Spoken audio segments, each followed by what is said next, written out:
Ladies and gentlemen, welcome to the second week of the ASEAN Law Academy Advanced Program 2022. I'm Raj and I'll be your MC for this week. Today's session will begin with a welcome address by CIL Director, Dr. Niloufar Oral, followed by Academy Co-Director, Professor Joseph Weiler. We are also honored today to have Professor Tommy Koh, Chairman of the CIL Governing Board, here with us, who will be delivering his opening lecture and titled The US-China Rivalry, Implications for ASEAN. Professor Koh's lecture is split into two sections, a lecture and a Q&A component. We have a few housekeeping rules for those of you in the Zoom meeting. Please keep your videos on and microphones off. If you have any questions, please type them in the chat box and we will address them during our Q&A section. Public participants may also ask their questions via comments on Facebook, and we will endeavor to address them accordingly. For those of you in the Zoom meeting, you may also turn on the live transcript option to follow along, scroll back, and read what our speakers have said during the Academy. The live transcript option can be found at the bottom of the Zoom window. Now with that, allow me to now introduce Dr. Niloufar Oral, Director of Center for International Law, Singapore, to deliver her opening remarks. Dr. Oral, please. Thank you. Thank you so much, Raj, for your introduction. May I begin first by welcoming Professor Tommy Koh, Professors Joseph Weiler, and Dr. Tan Sien Lee, the directors of the ASEAN Law Academy, the participants of the 2022 ASEAN Law Academy Advanced Program, and all of you who are joining us today on live stream, a very warm welcome to you. Today, we are pleased to conduct our fourth iteration of the ASEAN Law Academy. We wish we could have welcomed you in person, but we are glad that we can still build upon last year's well-received online ASEAN Law Academy. This year, we are very happy to have joining us 74 participants from 21 countries. And I hope that you will all benefit from this engaging and flexible online program at a time when, alas, international travel still remains difficult and work schedules are increasingly intense for all of us, for officials, practitioners, and academics. Now, we recently concluded the Educators Week of the Academy, and I understand that there were very energizing discussions on how to disseminate knowledge about ASEAN and sharing of scholarly perspectives from ASEAN on international issues, environmental concerns, and human rights. The next 3 weeks of this program are designed to offer our participants some refined skill sets to better analyze and respond to the security, socio-political, and economic challenges. Now,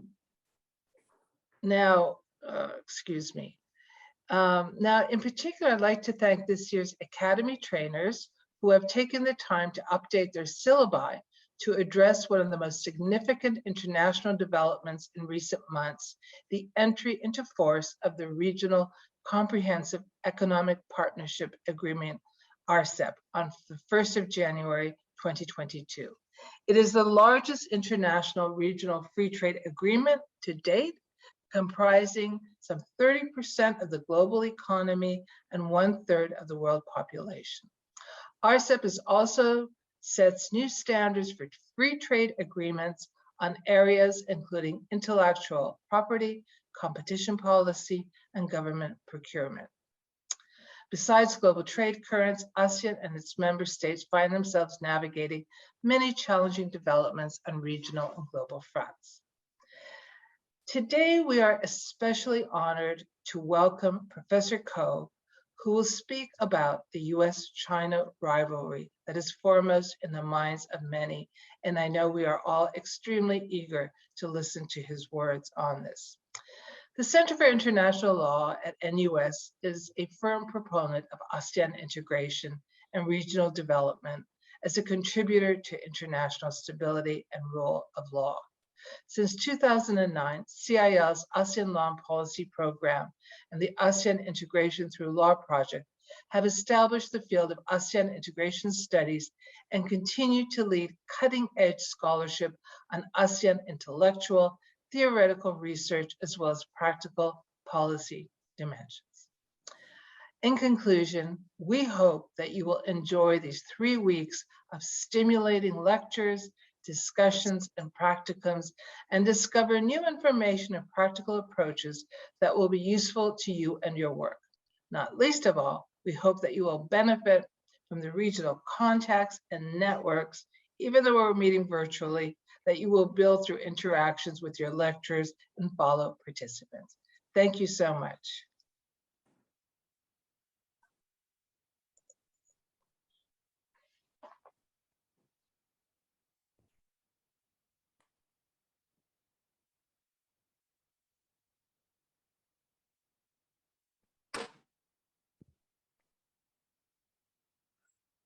I think it's my turn to speak now.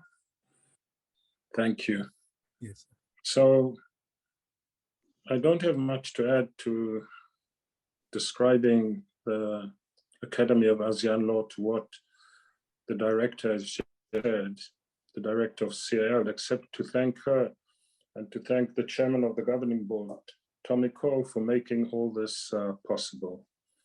But it's my distinct pleasure and honor to introduce our opening speaker, Tommy Koh. Now, think for a minute if instead of being an academic policy event, this was a music event. And think if the opening speaker was, say, I don't know, Bruce Springsteen. So the person introducing Bruce Springsteen would come on stage and say, ladies and gentlemen, Bruce Springsteen, and no more words would be needed. In the world of international diplomacy and international trade, etc., Tommy Koh is as famous as Bruce Springsteen is in music. So I could just say, ladies and gentlemen, I give you Tommy Koh, but I will add a few words, if you don't mind, Tommy. You might shut your ears. So famously, George Bernard Shaw said, those who can do and those who cannot teach. Well, Tommy Koh does teach. He's a professor at NUS. He's director of the Tembuzo College of NUS. He's a former dean of the law school. He has an honorary degree from Yale. How many people can say that? He's an accomplished academic. So now you might be thinking, well, if he teaches, it means he can't do, if we follow George Bernard Shaw. Well, that's not exactly the case, because here's another expression, been there, done that. Now, I was trying, in preparing these short comments, I was trying to think of any area of international diplomacy, international trade, where I could come up with something where Tommy Koh would not immediately look at me and say, been there, done that. Negotiations, well, how many people have won the Harvard University Award for Great Negotiator? Very, very few. Litigation, Google all the cases where Singapore was involved in international litigation in the last decades. You will see Tommy Koh heading the list. Diplomacy, well, do you think the Ministry of Foreign Affairs of Singapore is keeping Tommy Koh as ambassador at large as a decoration? They need him. They use him. Here is a man who can pick up the phone and call the foreign minister of just about any country in the world, and they will take the call. And remember, this is Singapore, important as it is. It's not China, it's not Russia, it's not the United States. They will take the call because it's Tommy Koh. Ladies and gentlemen, I'm Tommy Koh. Thank you, Joseph, for your exceptionally kind words. And I also thank Nilufer for her introductory remarks.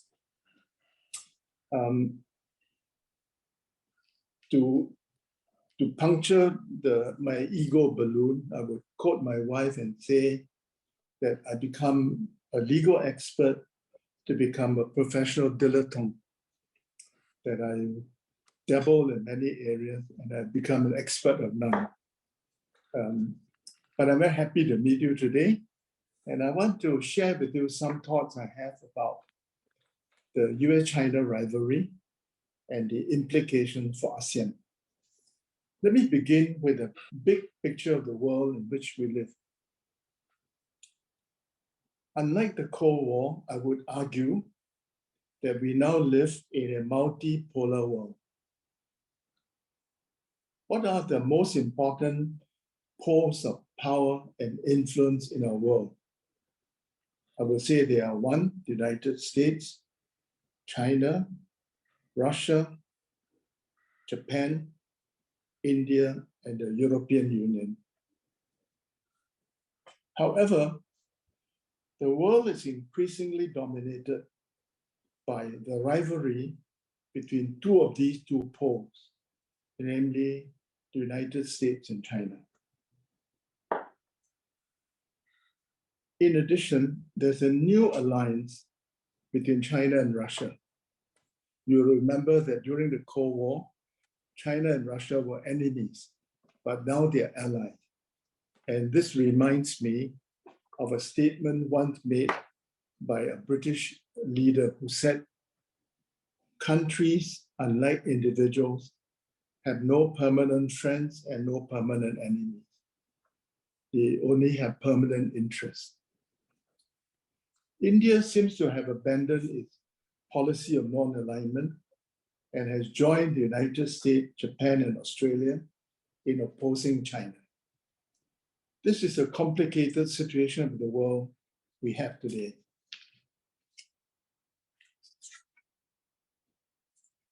What is the nature of the US-China rivalry?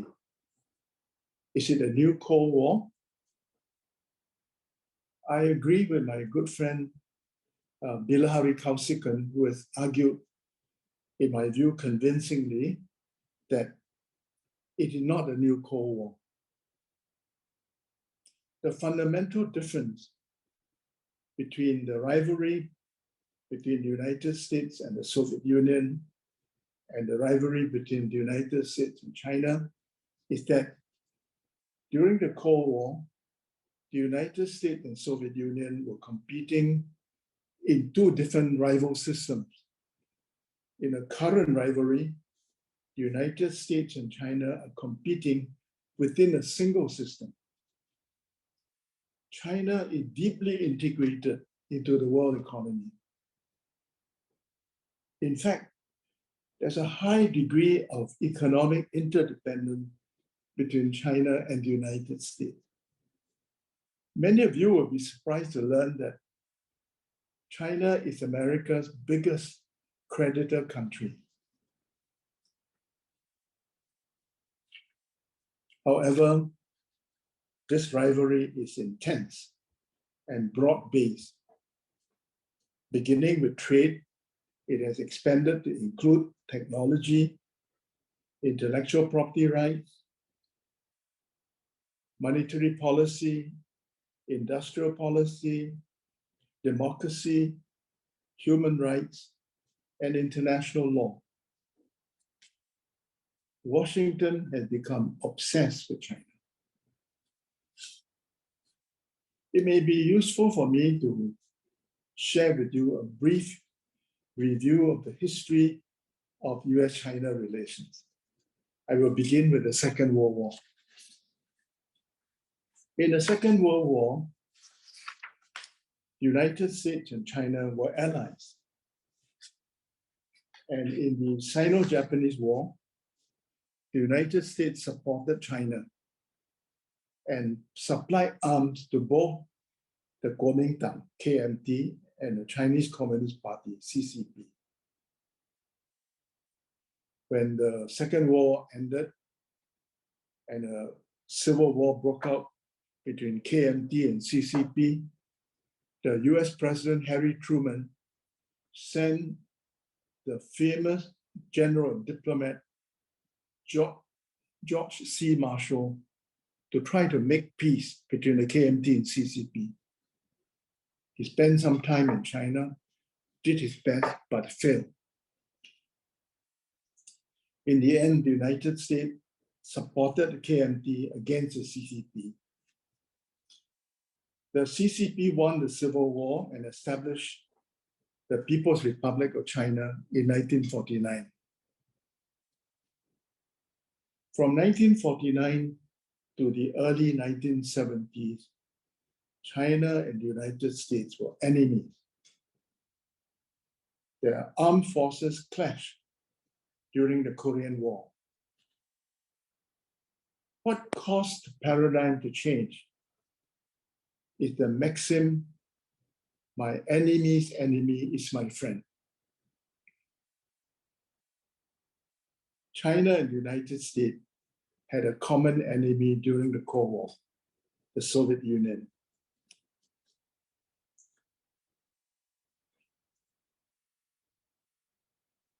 China took the first step. In April 1971, China invited the US table tennis team to visit China and to play in a number of friendly matches.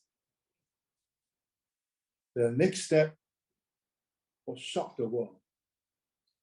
In February 1972, the US President Richard Nixon, accompanied by Henry Kissinger, visited China. Nixon's visit ended 23 years of hostility between the United States and China. The two countries normalized diplomatic relations in 1979. In doing so, the United States had to break off diplomatic relations with the Republic of China, Taiwan. However, under the Taiwan Relations Act, the United States is obliged to sell arms to Taiwan. And this is a constant irritant in the relations between Washington and Beijing. The Cold War ended in 1989, and the Soviet Union was dissolved in 1991. After the Cold War, China and the United States no longer had a common enemy. The raison d'etre for their alliance was gone. However, good relations between Washington and Beijing continued to prevail up until 2016 with the election of President Trump. The policy of US engagement with China has been replaced by the policy of strategic competition. Cooperation has been replaced by confrontation. The ground in the United States had actually moved even before the election of Trump. The US public opinion and the US elite opinion on China had turned from positive to negative. The Americans had become disenchanted with China. They began to see the rise of China as posing a threat to American prosperity and American global leadership. Since the disappearance of the Soviet Union, the US had no peer rival or near peer rival until China. The Americans see China as a country with the skill, the potential, and the political will to challenge American leadership. I therefore agree with the experts that this rivalry will be with us for a very long time. There are several implications of this rivalry for ASEAN. Some of the implications are good, and other implications are not so good. So let me begin with the good implication. First, ASEAN will be courted by both the United States and China politically and economically. This is good for ASEAN. Second, some ASEAN countries, such as Vietnam, will benefit from the policy of the United States and Japan to reduce their investments in Japan and to relocate some of the plants from China to other countries. According to a report by UNCTAD in 2019, in the year 2018, ASEAN received more foreign direct investment, $177 billion, compared to the amount received by China, which was $140 billion. This trend will continue. The investment going to China will be diminished, and the investment coming to ASEAN will be increased. This is also good for ASEAN. Third, ASEAN will come under pressure from both the United States and China to support their initiatives and not to support the initiatives of their rival. For China, the two most important initiatives are the Asian Infrastructure Investment Bank, AIIB, and the Belt and Road Initiative. For the United States, the most important initiatives are the Free and Open Indo-Pacific, or FOIP, the Quad, and AUKUS. ASEAN has supported both the AIIB and BRI. ASEAN has issued its own outlook on the Indo-Pacific, and ASEAN has yet to pronounce itself on the Quad and on AUKUS. A difficult question which ASEAN faces is whether or not it is willing to cooperate with the Quad. The difficulty is that China has denounced the Quad as the NATO of the Indo-Pacific. This makes it difficult for ASEAN to cooperate with the Quad without appearing to be siding with the United States against China. Fourth, on the South China Sea, ASEAN will find it increasingly difficult to take a united stand to protect ASEAN's interests, because one of the ASEAN member states is acting as a Chinese proxy. Divide and rule is a policy often pursued by powerful countries to weaken other countries. And I would say this issue is bigger than the South China Sea. A divided ASEAN is of no value to the world. And apart from the South China Sea, another threat to ASEAN unity is Myanmar. I go on to my fifth implication. Fifth, there are efforts both in Washington and in Beijing to decouple their trade and their technology. Given the integration and interdependence between them, a complete decoupling is impossible. However, partial decoupling is possible and is happening. This poses a very serious problem for ASEAN because we are in the supply chains of both the United States and China. Also, ASEAN wants to have the ability to procure technology both from the United States and China, and not from only one of them. Any bifurcation of trade or technology is harmful to ASEAN and to the world. I come to my sixth and final implication. And this could be the most serious negative implication for ASEAN. ASEAN's value and relevance to the great powers is our independence and neutrality. Because we are independent and neutral, we are acceptable to all the great powers. This is why the great powers have allowed ASEAN to act as a convener and chairman of the region's forums.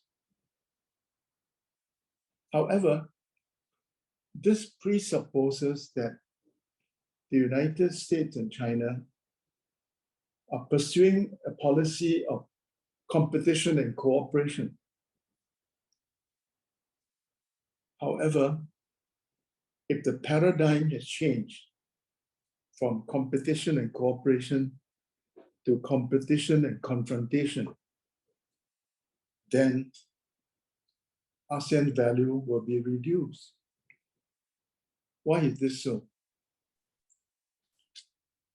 If Washington sees the world through a China lens, it is looking for allies in its confrontation in China. It is less interested in countries like ASEAN, which pursue a policy of non-alignment between the United States and China. I hope I'm wrong.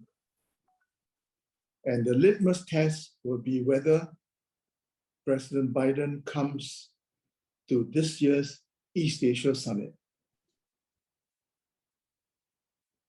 If President Biden chooses not to attend, this will confirm my fear. And for the sake of ASEAN, I hope he will attend. Thank you very much. Thank you very much, Professor Koh, for your lecture. Ladies and gentlemen, we will now commence our questions and answer panel for our public segment. My colleague, Chan Si-wei, will be moderating the panel. Please feel free to address questions to Prof. Koh here in the Zoom chat, comments on Facebook, or to use the raise hand function in the chat. And my colleague will call upon those who raise their hands accordingly. Si-wei, please. Thank you, Prof. Koh, for your insightful remarks. So we have a number of questions already. Perhaps I'll just kick off with one from the trade perspective. It's a question from Yvette Fu at CIL. With RCEPs coming into force, will this be a boost to regional economic integration and thereby strengthen China's relationship with ASEAN and overtake the US in rivalry? RCEP has already come into force. And this is good news for free trade. It is good news for regional economic integration and good news for the region. China is a member of RCEP and the United States is not. This gives China an advantage over the United States in this region.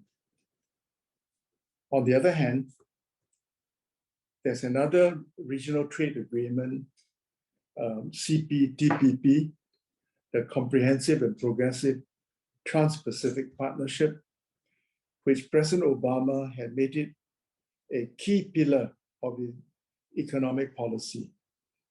And unfortunately, President Trump withdrew from CPTPP, and now China has applied to CPTPP. So we are seeing very interesting moves by the United States and China. China is in a forward-leaning position. It's a member of RCEP. It wants to join the CPTPP. And the United States is unfortunately, a position of withdrawal because of domestic politics, which is very protectionist and very anti-free trade. So in this unequal contest, China is the head of the United States. Thank you, Prof. Koh. So in the closing of your remarks, you brought up the question mark of whether President Biden will show up at the East Asia Summit to show some commitment and showing that the US values ASEAN in managing this current geopolitical situation. So we have a question from Mr. Samit Kim in Cambodia, asking whether ASEAN should upgrade its relationship with the US in some way. Can it upgrade its relationship with the US in some way? For example, to upgrade into a sort of comprehensive strategic partnership. Is that possible? Well, let me begin by saying that President Biden has indicated that he regards ASEAN as very important to US policy, and he has invited all the ASEAN leaders to a special summit with him in Washington, D.C. The date has not been agreed upon, but this is an important gesture on the part of President Biden. Because in his 4 years in office, President Trump never had a summit meeting with ASEAN leaders. So I think President Biden's heart is in the right place. The question is whether he values all these different forums that ASEAN has designed to bring about peace and cooperation between the great powers, the East Asia Summit, ASEAN Regional Forum, and that's a separate issue. To the United States, to Biden, ASEAN is important. But whether the ASEAN Regional Forum and the East Asia Summit are important, that's a question I'm not sure what the answer is. As for upgrading the relationship, I think this is not being discussed at the moment. I think what we will very much like the United States to do is to return to the CPTPP. And I think that the Commerce Secretary, Gina Raimondo, who was in Singapore last year, has said that this is not possible at the moment. But what the Biden administration is thinking of offering to the region is a new framework of cooperation in the digital economy. So I think trade in goods and services is a no-go, but a new free trade agreement between the United States and ASEAN on the digital economy is a possibility. Thank you, Prof. There's a lot of very interesting questions. So here's another one from Dr. Umi Hani Masud in Malaysia. In what way does the rivalry between China and the US differ from the rivalry between the US and Russia? Is there a possibility that a situation like what's happening in Ukraine may occur in somewhere in ASEAN in the future?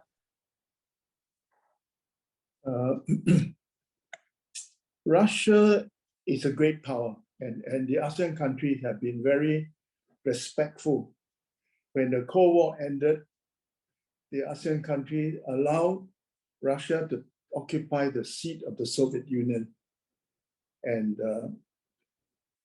when the ASEAN country constructed the East Asia Summit, we've invited both the United States and Russia to participate in the East Asia Summit.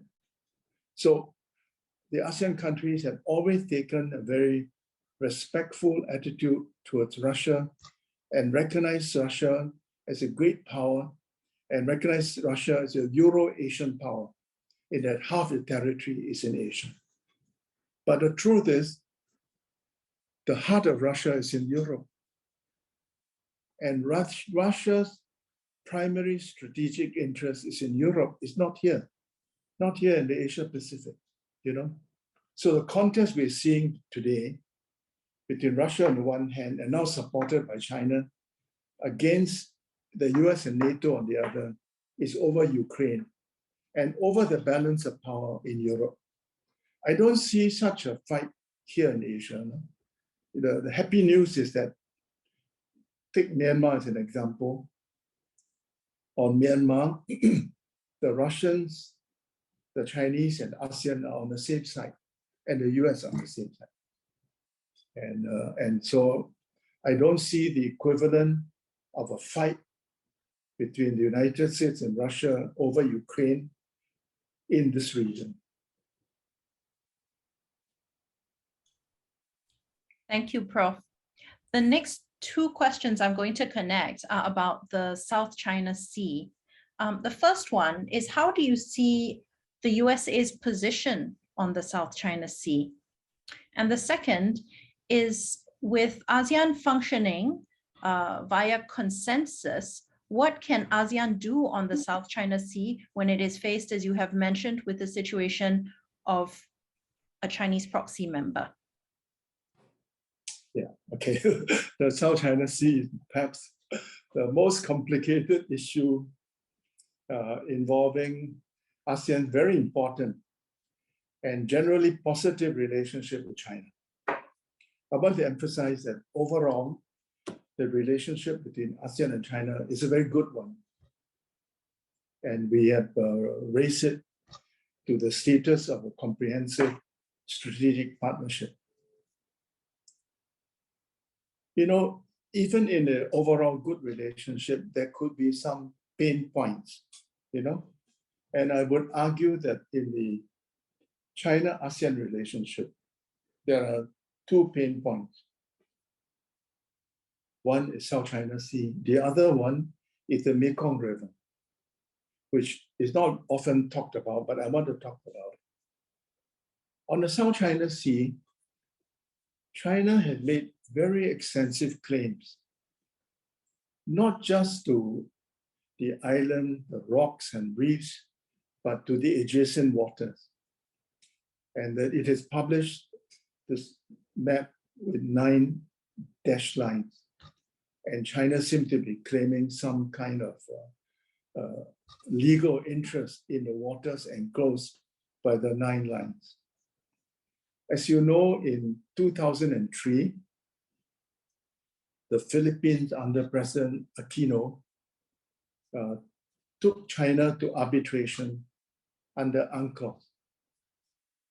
And under UNCLOS, Philippines is entitled to take China to arbitration without having to seek China's consent, because under UNCLOS, there is a system of compulsory dispute settlement. However, China decided not to take part in this arbitration, and the arbitral tribunal handed down its award in 2006. Am I getting the dates wrong? No, 2016, I think, yeah. Yeah, 2016. 2013, he initiated the arbitration. 2016, the arbitral tribunal issued its award. The award is almost 500 pages long and contained many important legal enunciation, legal rules on the definition of an island, on whether a country could still claim to have historic rights in waters which are now enclosed in the coastal states, economic zone or archipelagic waters, and so on, you know. So I would say on the South China Sea, the ASEAN claimant countries and China have some fundamental disagreement about the applicable international law, especially UNCLOS. And Chinese conduct in the South China Sea has, I think, been viewed by the ASEAN claimant country as provocative and assertive. And I think partly because of this, the ASEAN countries have a very low level of trust in China. If you look at the annual survey conducted by the Institute Southeast Asian Study, the country least trusted by the ASEAN country is China. There's a second pain point that's not very often talked about, but I think it's important. And this is the Mekong River. The Mekong River is an international river. It began in the headwaters of the Tibetan Plateau. And in the Chinese territory, this river is called the Langchang River. When it goes across the Chinese territory into ASEAN, it became the Mekong River. Both China and Laos, the upper riparian states, have been building many dams on the Langchang Mekong River. Both of them, not just China, but China and Laos, seem to hold a view that they have absolute sovereignty over the river, and therefore they have the sovereign right to build as many dams as they want on the river, without regard to the impact of such dams on the people in the lower riparian field. So I want to say that Chinese conduct on the people in the, I'm sorry, can I carry on? Yeah. So I want to recapitulate and say that the overall relationship between ASEAN and China is a very positive one. But there are two pain points: South China Sea and the Mekong River.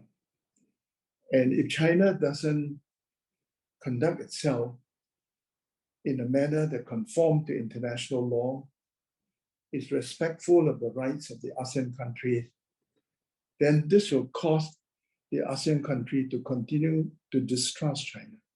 And I think it's a very important point for my Chinese friend to bear in mind. Thank you, Prof. I'm now going to attempt to combine two questions from Luis Estrada and John Carlo Ramos in the Philippines. Both are about how ASEAN can approach these situations where there may not be a consensus. So both of these questions were in the context of the South China Sea, but it could just as well be applied to the Mekong area. So the first is, what are the options for ASEAN when there isn't a consensus? Are there other things that ASEAN can do, or modes of cooperation or initiatives that can be taken to help address these issues? And another possibility, would it be useful to attempt to apply the ASEAN minus mechanism in such circumstances? ASEAN minus X mechanism. Yeah. I think on political security matters, I would be against using ASEAN minus X. I think, although very difficult, we must try to achieve a consensus. And the good news is that on the South China Sea, the 10 ASEAN countries have agreed on a number of texts, and no matter who is the chairman, I think that the ASEAN country would insist that we repeat these holy texts that we've all subscribed to, One option is for all the claimant states to meet and to come to some agreement among themselves. This has not been possible because some of the claimant states have been reluctant to join the other claimant states because of their bilateral interests.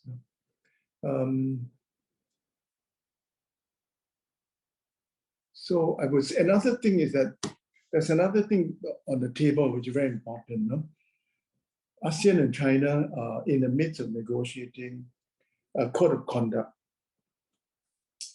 And I think we should try, although it's very difficult, to try to complete the negotiation and adopt a good code of conduct. I think a good code of conduct must be one that is legally binding, that is consistent with international law, including UNCLOS. Thank you, Prof. So moving from the South China Sea towards trade, we have a question from Nur Fauza Mokhtar in Malaysia, asking whether you foresee these territorial disputes in the South China Sea having an impact on the implementation of RCEP. I think the short answer is no. The ASEAN countries have been able to compartmentalize difficulties in one domain and prevent it from contaminating the good work we are doing in another domain. So I think in terms of economic cooperation between ASEAN and China, it's doing well, it's gathering pace, and not being adversely affected by difficulties in other domains. Now coming to a different area for the questions, we have a question from Mr. Mubarak Hussain, who's based in Turkey but is from Bangladesh. He noted that the US has been again, using human rights issues, and I'll connect to that also, democracy, as a lever point to try and influence partner countries. And this has been happening, for example, with Bangladeshi security personnel. Do you foresee that the USA in its relations with ASEAN might try and use the questions of democracy and human rights to pressure ASEAN countries? The short answer is no. Let me explain. First, I want to say to my Bangladeshi brother that the United States is a unique and very complicated country. To the Americans, democracy and human rights are their core values. You know, the Americans, whether Republican or Democrat, believe fervently in the merit of democracy and human rights. And some of them even believe that it is their God-given mission to spread democracy and human rights in the world. So I asked my friend from Bangladesh to please buy a copy of my book on America. We try to explain this complicated country to others. American policy will always be a blend of values and interests. Sometimes values predominate when the interests are minimal. Other times, interests predominate and values are made secondary. So I think as ASEAN is concerned, given the diversity of political systems in the 10 countries, it will be very difficult for America to pursue a policy towards ASEAN based on value. So US policy towards ASEAN will be based predominantly on interest, not value.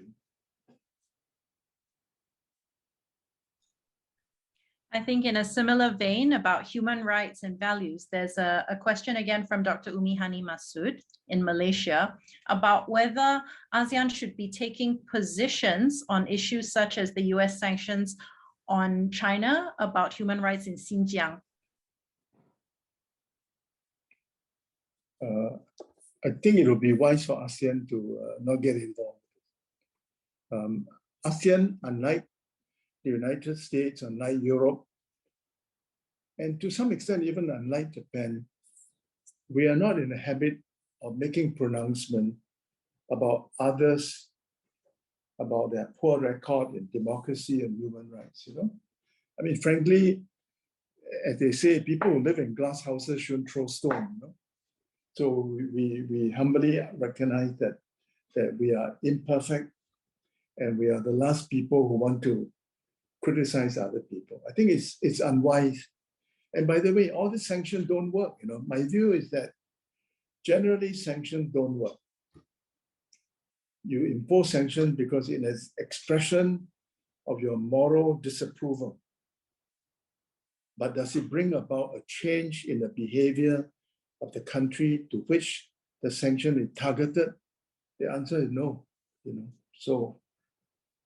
so sanctions make the people who impose sanctions happy, but do they work? My answer is that most of the time they don't work. Thank you, Prof. I think that seems to be particularly clear when it's a sanction from a smaller country towards a larger power. So now we have a question that goes in the reverse direction, this time about economic sanctions or pressure. This is a question from Luis Estrada in the Philippines.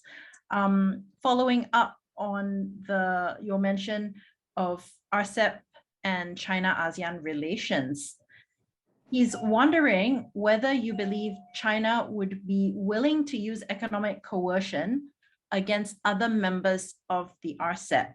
We've seen that China has been more than willing to take some measures against Australia and outside RCEP on Lithuania, and it also has previously used such measures against the Philippines. What are your views? Oh, this has got nothing to do with RCEP, you know.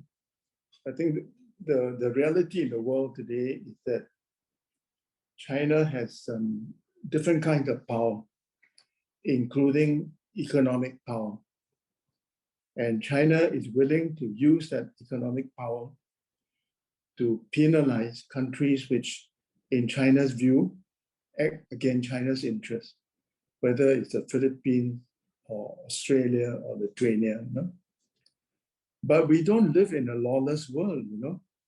I mean, if you're the victim of such action, you can always take the complaint to the World Trade Organization.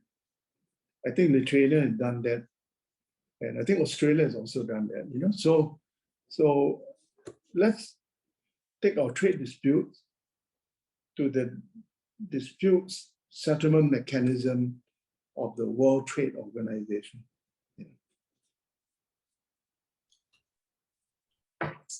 Thank you, Prof. So we have a much bigger picture question from Francisco Javier Rosas Porras, hope I pronounced that correctly, who's in Turkey, but I think from Spain. Yes, asking what do you think are the biggest impediments to the development of the US-China relationship? What is the impediment to their cooperation? The biggest impediment is the total absence of trust. You know, there's the absence of strategic trust between Washington and Beijing. The second impediment is that President Trump abolished all the mechanisms, institutions for dialogue between the two countries. And President Biden hasn't replaced them, you know. I think President Biden and President Xi Jinping should recognize that dialogue is an imperative. If you have a situation when the two sides don't trust each other, you have to begin the process of rebuilding trust. And to begin the process of rebuilding trust, your interlocutors must meet. You know, they must listen to each other, respond to each other's concern, and look for areas in which the two countries have mutual interest, where they can work together, not just in climate change, you know. There are so many areas in the world where I would argue the United States and China have convergent interests, and they should begin to learn to work together. By working together, you build trust. We need to rebuild trust. At the moment, as I say, this is the biggest impediment in the US-China relationship, the total absence of strategic trust and the absence of regular dialogue between them. If I may build on that, Prof, with my own question, it's clear that there's a lack of trust at the level of the governments, of the administrations, but it's also very clear that both in the USA and in China, there's a high degree of suspicion amongst the general public. And that's something that, of course, politicians on both sides must pay attention to. Do you think there's any way that that could be mitigated or resolved? Yes, I think so. I mean, just a few years ago, the American people have a positive view of China, and the Chinese people have a positive view of America.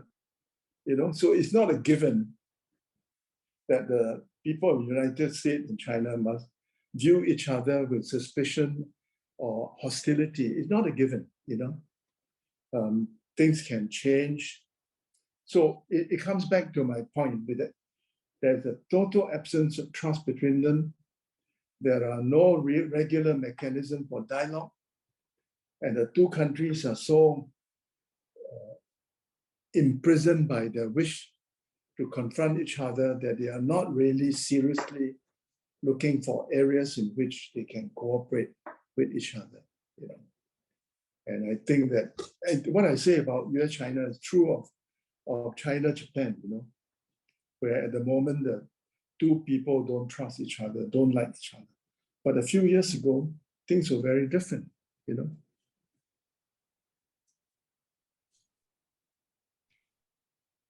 Moving on to trust between ASEAN and each of these two powers, which are courting ASEAN, what do you think are the steps that the US could take or that China could take to improve trust of those countries in ASEAN? Because you also mentioned how in surveys, it's increasingly clear that in ASEAN, people distrust China. As I said, in the ASEAN-China relationship, there are two pain points: South China Sea and Mekong River. And I think I will appeal to my Chinese friends, if they are listening, to please reflect on this and think of how China can modify its policies and action in the South China Sea and Mekong River so that they can gain the trust of the governments and people of the ASEAN country. In the case of ASEAN-US relationship, I think that a lot of damage was done by President Trump. President Trump did a lot of damage to ASEAN-US relations. And President Biden is trying to rebuild this relationship. But President Biden is imprisoned by the imperatives of domestic politics and domestic public opinion. See, one of the most damaging things President Trump has done to American politics is to make free trade two dirty words. Free trade agreement is bad for American interests, bad for American workers. So as a result, President Biden's hands are tied. He would like to return to CPTPP, but he can't.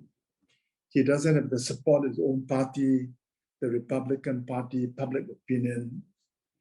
And as you know, there will be a midterm election in November this year and another presidential election in 2024. So American politics and the damage that President Trump had done to it makes President Biden a prisoner and limits his room of maneuver. So he's trying his best. He's trying to make sure that ASEAN gets a message that United States value ASEAN. And so he's invited ASEAN leaders to a special summit in Washington. It's the right thing to do. And I hope that when circumstances permit, the United States will offer ASEAN, if not a return to CPTPP, then maybe a new digital economy partnership agreement, which will be welcomed by the ASEAN countries. Thank you, Prof. So we have a number of questions now coming in on quite different topics. So I hope you'll forgive me that it's starting to jump around in the topics a bit. We have another question from Jumel Estranero in the Philippines, noting that in response to surging trade and political tensions in the world, Chinese policymakers are pushing a double circulation strategy, which aims to lessen the country's reliance on exporting to the world and instead depending more on the spending power of its own people. Top Chinese officials too are talking more frequently of self-reliance or 自力更生. How could a US strategy respond to a China that's becoming more self-reliant? And this is not good for ASEAN, no? Which is that in both countries, the mood is becoming more protectionist and nationalistic, So in America, Biden has said, buy America, bring the factory home, onshoring. And then the Chinese are saying that we should depend less on external demand and more on internal demand. He's promulgating the circular economy policy. So I see Washington and Beijing as moving, in my view, in the wrong direction.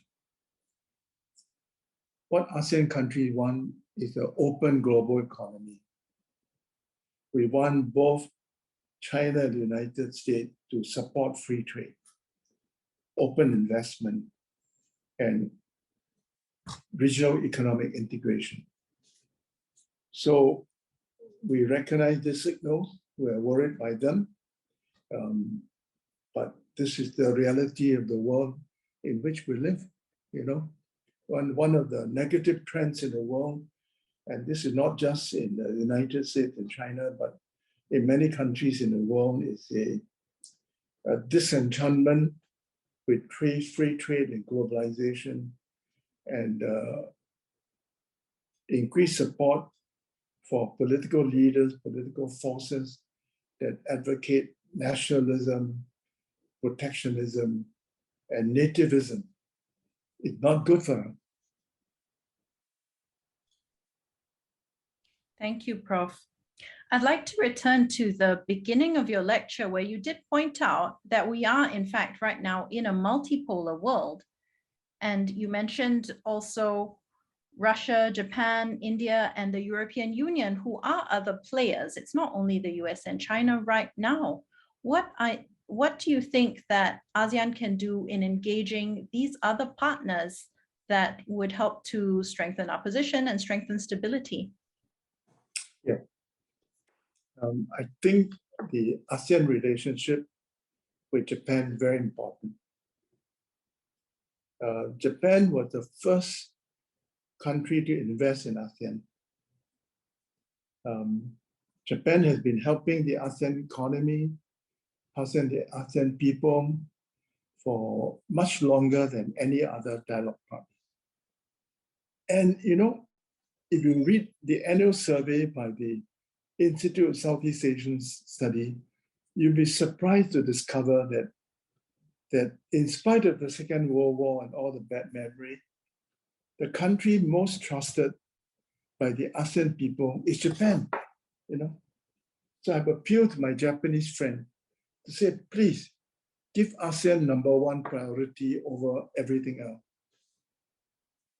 Invest more in Japan, do more business in Japan, send your student to study in ASEAN, to do internship in ASEAN, do more with ASEAN. This is my message to Japan. I have a similar message to India, although unfortunately, although the historical connection between ASEAN and India are very deep and very broad-based, but the contemporary relationship between ASEAN and India are relatively thin, you know. And I would say to my Indian friends that, you know, Prime Minister Manmohan Singh enunciated the policy of look east. President Narendra Modi has improved on it and say India should act east, not look east. So my appeal to my Indian brothers and sisters is that please deliver on your mantra. We want to see much more of India in ASEAN. More trade, more investment, more business. We want more Indians to visit the ASEAN region. We want India to invite more ASEAN students to study in India, to intern. You know, there is a deep historical pool of goodwill in ASEAN towards India. And until now, unfortunately, our Indian brothers and sisters have not taken full advantage. So that's my appeal to India.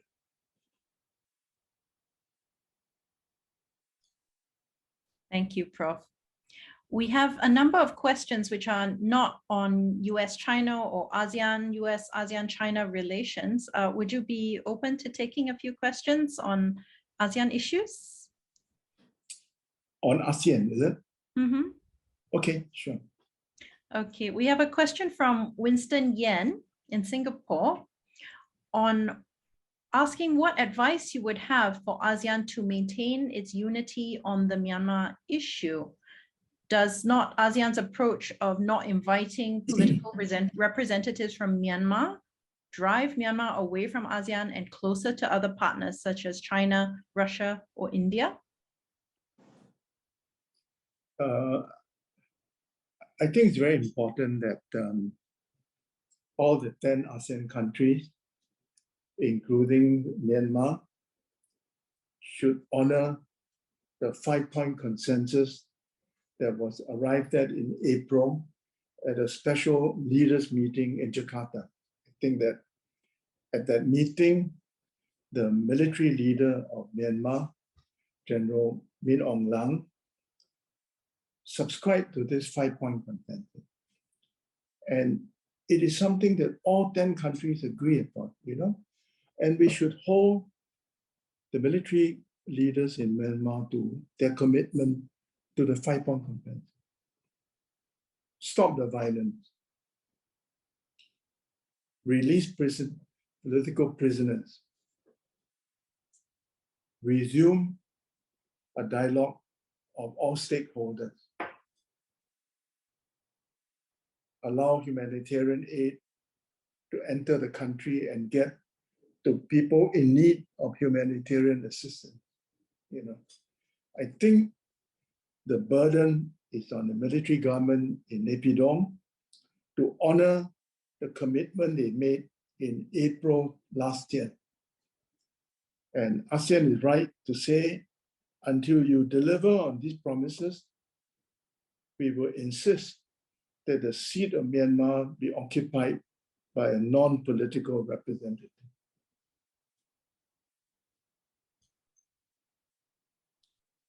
Thank you, Prof, for that insight.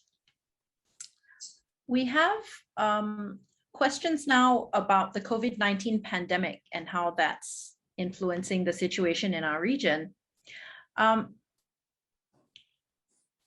also the US-China relationship. So this is a question from Yvette here at CIL. After 2 years of the pandemic, does vaccine diplomacy still have a role in the US-China rivalry? And does it impact ASEAN? I mean, in the ideal world, it should not, right? In the ideal world, both the United States and China should support the WHO COVAX facility and donate a vaccine through the COVAX facility to the developing country, rather than do it bilaterally. But we live in the real world, right? And in the real world, major countries sometimes prefer to act bilaterally. They want to help their friend, or they want to help another country in which they have a national interest, So this is a reality. There is a certain diplomatic rivalry in the vaccine diplomacy of both China and the United States. But my appeal to them and to others is, let us please support the WHO COVAX facility. We need to make available more vaccine to the poor countries. As the Director General of WHO has repeatedly said, the situation today is unacceptable, that there are so many people, especially in Africa, who have not even had one shot of the vaccine, So from the point of global equity, the current situation is deplorable, But again, this is the real world in which we live. We don't have a world government. We live in a world of nation states, and the governments of each country feels that its first duty is to look after its own people. And who can blame them, right? But I also appeal to the sense of idealism to please recognize that in this interconnected world, no one is safe unless everyone is safe. And if we don't help Africa, then Africa will come to haunt us.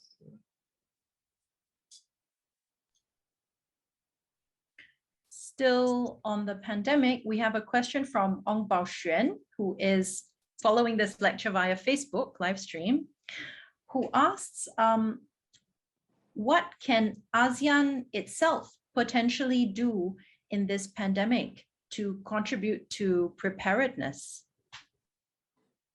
We have already been making statements, but what more can ASEAN do? I think one of the deliverables of the ASEAN leaders in this crisis is to agree to have an ASEAN stockpile. It's like food stockpile. So there's an agreement that we will stockpile, I guess, PPE, personal protective equipment, sanitizer, and various things. But you can't stockpile vaccine because nobody knows what will be the next pandemic. What kind of virus will be our next enemy. But the idea that the 10 countries should work together, that we should have a medical stockpile as we do with food, is a good idea. And I'm glad to say that in this respect, Japan is helping us.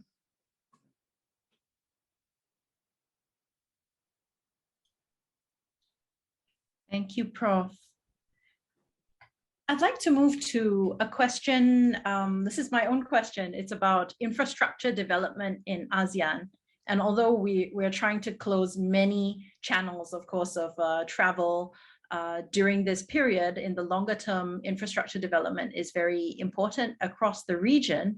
And of course, a major factor in this is the Belt and Road Initiative from China that's been supporting infrastructure development in many ASEAN countries. But of course, there are detractors about this. What do you think how do you think ASEAN countries should approach such offers, whether it's from Belt and Road projects or loans from the AAIB, the Infrastructure Investment Bank? I think the bottom line is that there's a close nexus between infrastructure and economic development. If your infrastructure is poor, this is handicap in economic progress. If your infrastructure is good, this helps to accelerate your economic development. So infrastructure is important. I think all the ASEAN countries support Belt and Road. And why should one not support an initiative by China to help the developing countries of the world to build good infrastructure? But we also support initiative by Japan, by the United States. So China is not the only player, So I think Singapore takes a very pragmatic and eclectic attitude. We help the Chinese in BRI. We work with the Japanese. We work with the American. Our policy is to work with everybody.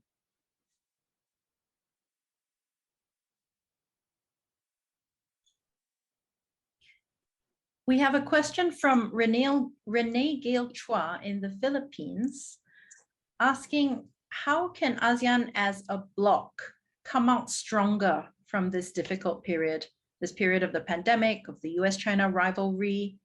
How can we come out stronger and take advantage of the challenges that are presented to us right now? Because we operate on the basis of consensus, we can only be as strong as the weakest member.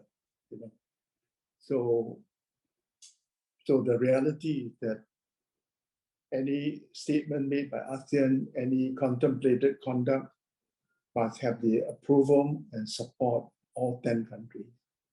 But within these limitations, I would say ASEAN has done pretty well. I think that our 10 economies, except for Myanmar, I think our 9 economies continue to be growing. We have not backtracked from our policy of supporting free trade, open investment, regional economic integration. And the happy news is that the ASEAN economy is one of the biggest in the world, and it's predicted to become the 4th largest in the world within the next few decades. So ASEAN is doing well.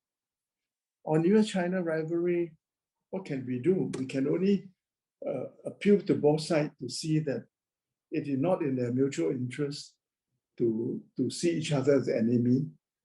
We try to do this by bringing them into the ASEAN Regional Forum, in the East Asia Summit, to try to impress them with the many opportunities for them to work together for the betterment of themselves and the region. But at the end of the day, we can't influence the policies of Washington and Beijing. We have very limited influence over those 2 capitals.